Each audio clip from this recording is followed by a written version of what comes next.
सल्लागार आहे आपल्या कंसाचे, खांबाच्या आड उभे आहेत. त्यांना असं वाटतं की आता भगवंत आपल्याला काय करतील सांगता येत नाही, पण आपण जे सल्ले दिले ते ऐकलेच नाही ना कंसाने, काय करावं. भगवंताची आणि उद्धवाची नजरानजर झाली. भगवंतानं प्रेमाचा संचार केला आणि उद्धव देवाचा मध्ये आमूलाग्र बदल झाला. धावत पळत आले भगवंताच्या श्रीचरणाला, मिठी घातली, प्रभू मला क्षमा करा, मी कंसाचा सल्लागार, परंतु माझा सल्ला त्यांनी ऐकला नाही, मी दंडास पात्र आहे, आपण जी शिक्षा द्याल ती मी शिक्षा भोगायला तयार आहे. भगवंत म्हणतात आतापर्यंत तुम्ही कंसाचे सल्लागार होता, आता इथून पुढे तुम्ही आमचे सल्लागार बना. काय कमाल. भगवंतानी उद्धव देवाला स्वतः सल्लागार तुम्ही आमचे आहात असं म्हटलेलं आहे. काय भाग्यवान असेल. आणि उद्धव देव जसा मथुरेमध्ये भगवान गोपाळ कृष्णाच्या जवळ आला तसा पुन्हा कधीच तो दूर गेला नाही, कधीच दूर गेला नाही. हा प्रेम या भक्त आहे. प्रेम लक्षात ठेवा, प्रेम अत्यंत महत्वाचं असतं. प्रेमामध्ये उद्धव देव नंबर 1 आहे. कधीच भगवंताचा त्याग केला नाही, कधीच भगवंताने त्यांचा त्याग केला नाही. रुक्मिणी देवी बाजूला झालेली आहेत, बाकी अष्टनायका बाजूला झालेले आहेत, कुंती बाजूला झालेली आहे, द्रौपदी बाजूला, प्रिय अर्जुन सुद्धा बाजूला झालेला आहे, विदुर काका बाजूला झालेले आहेत.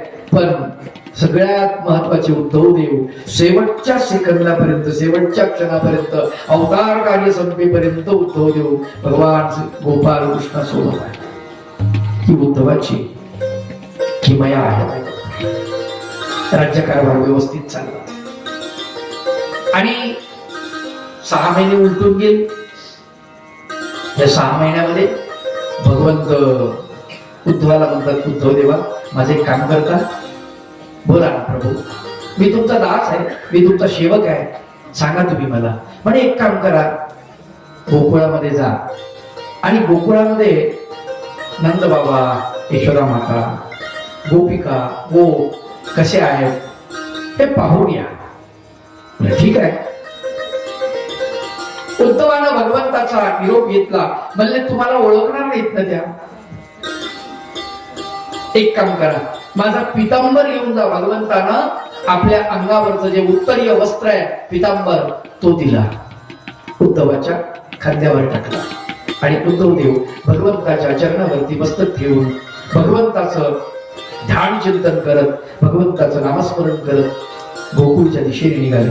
श्री कृष्ण गोविंद हरी मुरारी, हे नाथ योगेश्वर वासुदेव, हे कृष्ण गोविंद हरी मुरारी, हे नाथ योगेश्वर वासुदेव, हे नाथ योगेश्वर वासुदेव, हे नाथ योगेश्वर वासुदेव, हे नाथ योगेश्वर वासुदेव, हे नाथ योगेश्वर वासुदेव. श्री कृष्ण गोविंद हरे मुरारी, हे नाथ योगेश्वर वासुदेव, श्री कृष्ण गोविंद हरे मुरारी, हे नाथ योगेश्वर वासुदेव, श्री कृष्ण गोविंद हरे मुरारी, हे नाथ योगेश्वर वासुदेव, हे नाथ योगेश्वर वासुदेव.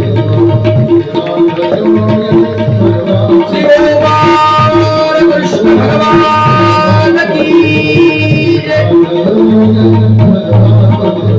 भगवंताचं नामचिंतन करत उद्धव देव कधी गोकुळामध्ये येऊन पोहोचले ते कळलंच नाही. पण गोकुळची अवस्था मात्र फार विचित्र होती. बाबांनी हे जे भागवत छापून घेतलेलं आहे ना, याच्यामध्ये त्याचं वर्णन झालेलं आहे, फार सुंदर वर्णन आहे. हे महानुभावांचं भागवत आहे. कृष्णलीलामृत सिंधू नावाचं पुस्तक आहे. पंडित दामोदर धाराशिवकर या संतांना लिहिलेलं, 200 वर्षापूर्वी लिहिलेलं आहे. प्राचीन ग्रंथ आहे. फार सुंदर वर्णन आहे. ते म्हणतात गोकुळाची अवस्था कशी झाली. म्हणे धन्य धन्य हे तरुवर, कृष्ण वियोगी सुकले अंकुर, हे जीवित काही उद्धवा निष्ठुर, ऐसा वदे उत्तर प्रेमे. म्हणे हे उद्धवा, अरे कृष्णाच्या वियोगानं झाडाच्या वेली सुकली आहेत, झाडाचे अंकुर सुकलेले आहेत, आणि तू जिवंत आहेस. कृष्ण गेल्यामुळे झाड होर पडलेली आहे गोकुळामधली, त्याचं त्यांना दुःख झालेलं आहे. जनावरांना दुःख झालेलं आहे. वासर गाईला दूध पित नाही, वासरे रडतात, गाई हंबरडा फोडतात. कुणीतरी सखा गेलेला आहे, गोकुळाचा प्राण निघून गेलेला आहे, असं ते वर्णन करताय. आणि उद्धव देव एक एक गल्ली पाहत पाहत जातात.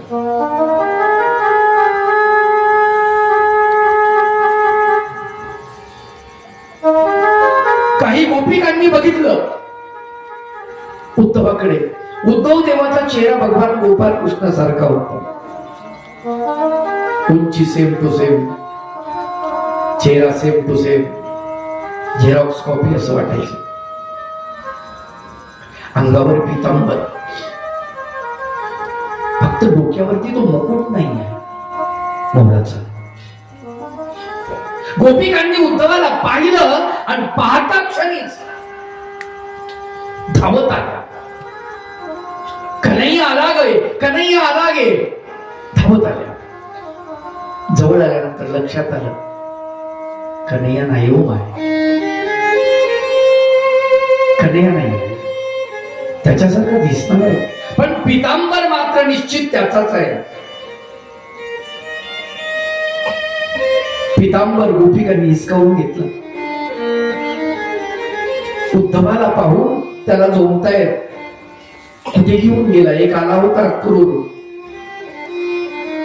त्याला अक्रूर म्हणायचं कसं, तो तर क्रूर होता, आमच्या हृदयाची छलनी करून गेला. आता तू आलास, कुठे कृष्ण.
सगळा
चंदा आए तारे आए आने वाले सारे आए सगळे आले रे बाबा पण तूच दिसत नाही एक तुही संग नाही आन मिलो घनश्याम ये न रे बाबा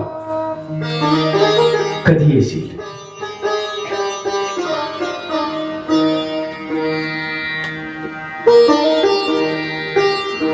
दिवस मावळत आला ना कृष्णा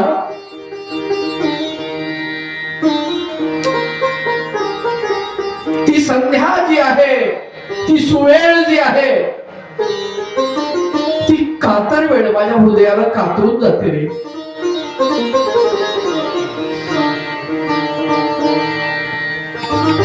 लक्ष कशातच नाही का नाही या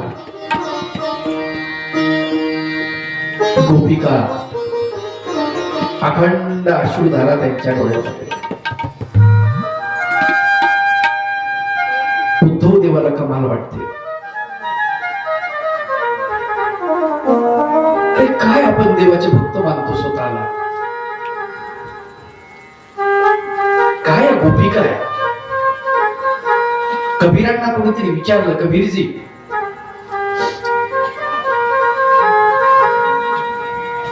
भगवान के प्रति क्या प्रेम करते हो आप कितना प्रेम है आपके अंदर आपके मन में भगवान के प्रति बहुत प्रेम है कबीर जी म्हणतात कबीर कबीर क्या कहे कबीर कबीर क्या कहे जा जमुना के तीर अरे काय कबीर कबीर म्हणतोस माझ्यामध्ये काय प्रेम आहे एवढं इतकं प्रेम नाही माझ्यामध्ये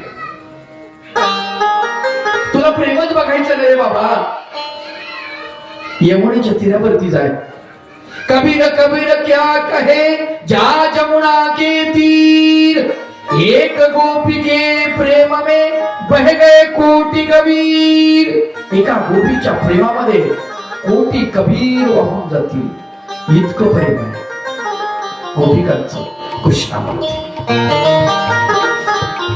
मानव भाष्यकारांनी वर्णन केलेलं आहे प्रेम म्हणजे काय त्याचं वर्णन महानुभाव भाष्य करतात यथा व्रज गोपिकानम व्रजभूमीतल्या गोपिका जशा भगवंतावरती प्रेम करतात त्याला म्हणतात प्रेम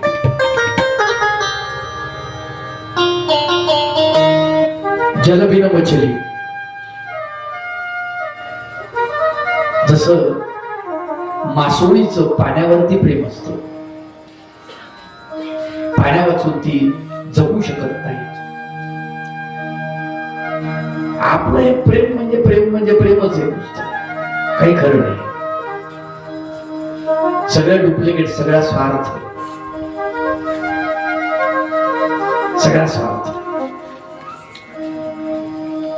गोपिकांचं ते प्रेम पाहिलं मला काही ओळी सुचल्या की संध्याकाळ झाल्यानंतर गोपिका भगवंताची वाट पाहत बसतात कुणी कोण भगवंताची बासरी ऐकू येईल कुणी कोण कधीही येईल या गल्लीतून त्या गल्लीतून कुठून तरी येईल पुढे काढेल, काहीतरी बोलेल. गोपिकांना ती बरोबर वाटते.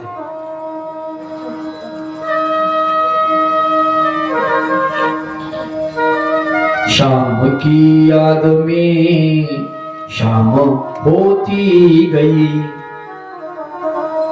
शाम की याद में शाम होती गई.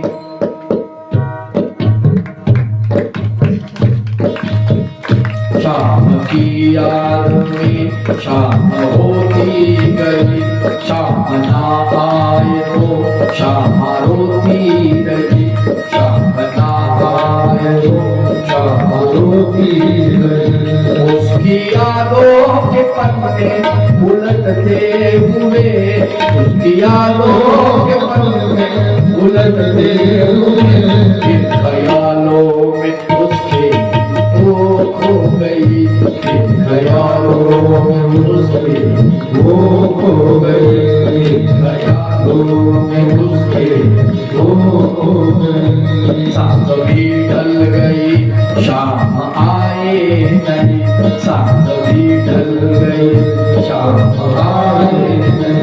बंसी की धुन से हमको बुलाए नहीं, बंसी की धुन से हमको बुलाए नहीं, बंसी की धुन से हमको बुलाए नहीं, बंसी की धुन से हमको बुलाए नहीं. ऐसी क्या बात छे, ऐसी क्या छेड़ दी बात हमने यहाँ, ऐसी क्या छेड़ दी बात हमने यहाँ. क्यों खफा हो गए ये पता ही नहीं, क्यों खफा हो गए ये पता ही नहीं, क्यों खफा हो गए ये पता ही नहीं. देखते देखते रात होती चली, देखते देखते रात होती चली. पंछियाँ पंछियों को सुनाने चली, पंछियाँ पंछियों को सुनाने चली. चाँद भी बादलों में हुआ गुमशुदा, चाँद भी बादलों में हुआ गुमशुदा. चांदनी भी उदासी को छूकर चली, चांदनी भी उदासी को छूकर चली. चित्त विरहित गोकुल निवासी रहे, चित्त विरहित गोकुल निवासी रहे.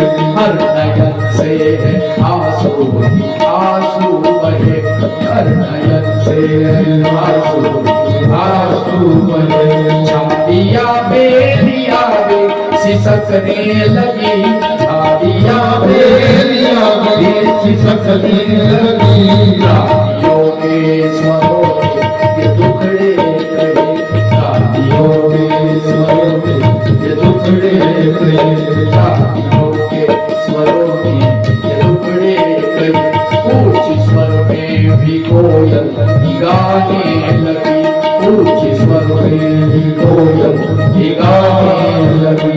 और कभी में वो मुखड़ा सुनाने लगी, कभी में वो मुखड़ा सुनाने लगी. माँ सच्चे हो गए शाम आए नहीं, माँ सच्चे हो गए शाम आए नहीं. गोपिया अब उसी को लगाने लगी, गोपिया अब उसी को लगाने लगी, अब उसी को लगाने लगी. शाम की याद में शाम हो गई, शाम की याद में शाम हो गई, शाम की याद में शाम हो गई. भगवंताच्या आठवणीमध्ये शाम की याद में शाम होती गई, शाम ना आए तो शाम रोती गई.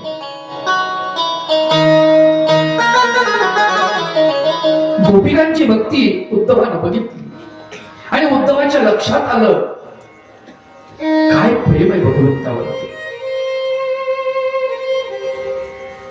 रस्त्याने चालला नंद बाबाचा वाडा कुठे विचारलं एका गोपिकेला. गोपिका म्हणते, नंदबाबाचा वाडा पाहिजे तुम्हाला? हे पाणी दिसतंय ना वाहत यमुनेकडे चाललेलं, याच्या उगमाकडे जा. हे उगमस्थळ जिथे असेल तो नंदबाबाचा वाडा आहे. नंदबाबाच्या वाड्याकडे जात असताना रस्त्यामध्ये एका गोपिकेनं भगवान गोपाल कृष्णाचं चित्र भिंतीवरती काढलं, पण त्याला पायच काढले.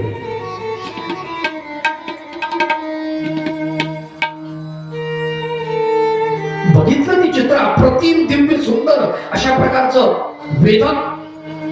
वेदला तो उद्धव बघतच राहिला. तिथे गोपिका एक बसलेली. त्याने विचारले, चित्र कोणी काढलं? ती गोपिका म्हणते, मीच काढलं. वा, काय सुंदर आहे. जणू असं वाटतं कृष्ण भगवंत बोलताय. वाटतं ना? हो, खरंच वाटतं. अगं पण पाय का काढले नाही, चरण का काढले नाही? गोपिका रडायला लागली. उद्धवा, भीती वाटते रे. भीती वाटते? हो. कृष्ण आपल्या चरणानं चालत गेला, त्याला पाय होते म्हणून आम्हाला सोडून गेला तो. मला भीती वाटते, या चित्राला जर मी पाय काढले, त्या चित्रातलं कृष्ण सुद्धा आम्हाला सोडून निघून जाईल, म्हणून पाय काढले नाही. गोपिकांचं असलेलं प्रेम भगवंतावरच उद्धवाला मनाला चटका लावून गेलं. नंद बाबाच्या घरी गेल्यानंतर तिथला आक्रोश काय, यशोदेचे डोळे सुकून गेलेले होते.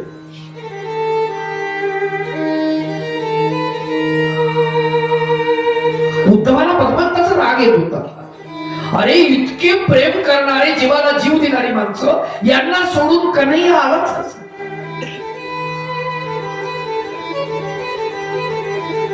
उद्धवाला गोपीच्या पायांच्या खालची माती घेतली. प्रत्येक गोपीनं पाऊल ठेवलं ना, त्या पाऊला खालची चिमूटभर माती उचलली. अशी चिमूट माती करताना एवढं मोठं थोडं झालं, ते बांधलं उपरण्यामध्ये, डोक्यावर घेतलं आणि भगवंताचं नावच चिंतन करत करत तो गोकुळातून मथुरेत कधी येऊन पोहोचला त्यालाही कळलं नाही. श्रीकृष्ण गोविंद हरी मुरारी, हे नाथ योगेश्वर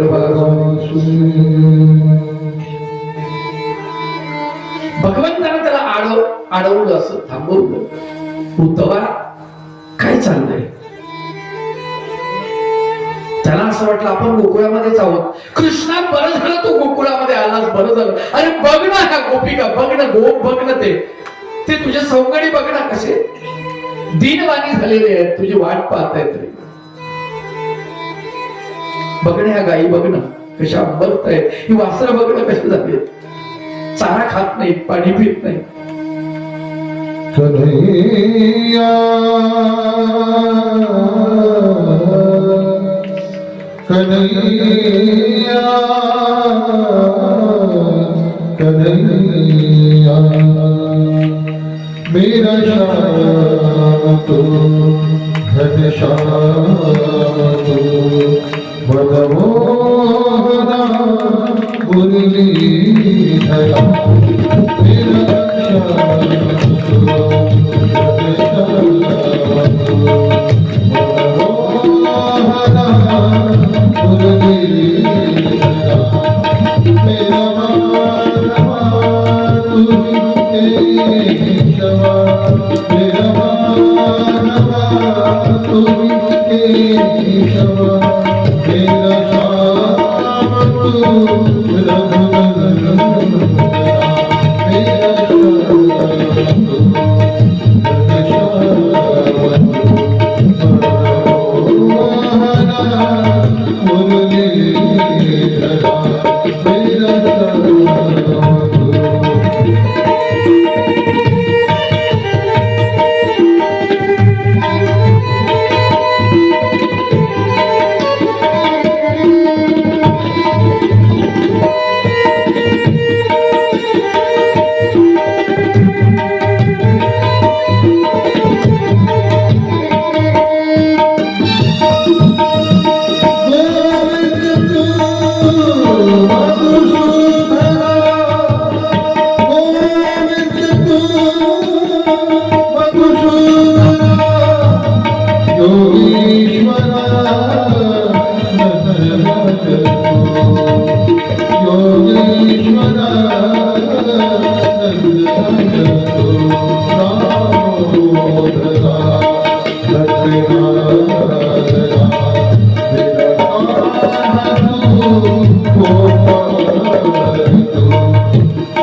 भगवंत म्हणतात उद्धवा,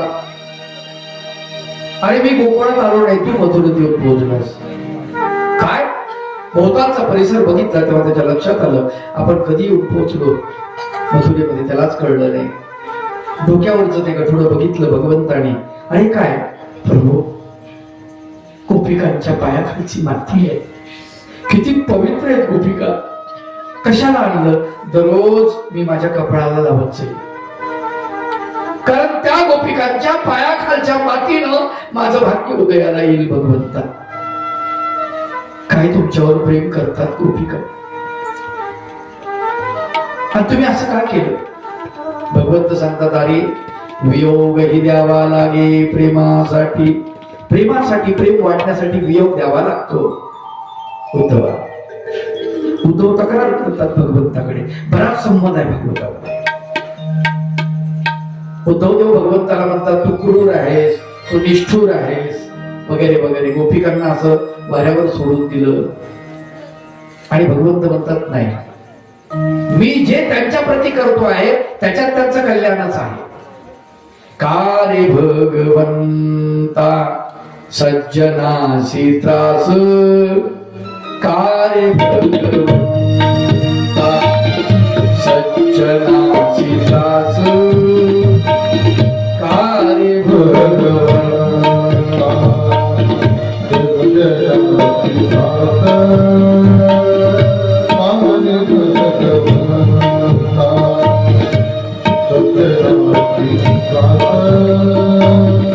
दुर्जनासी घास सुवर्णाचा, दुर्जनासी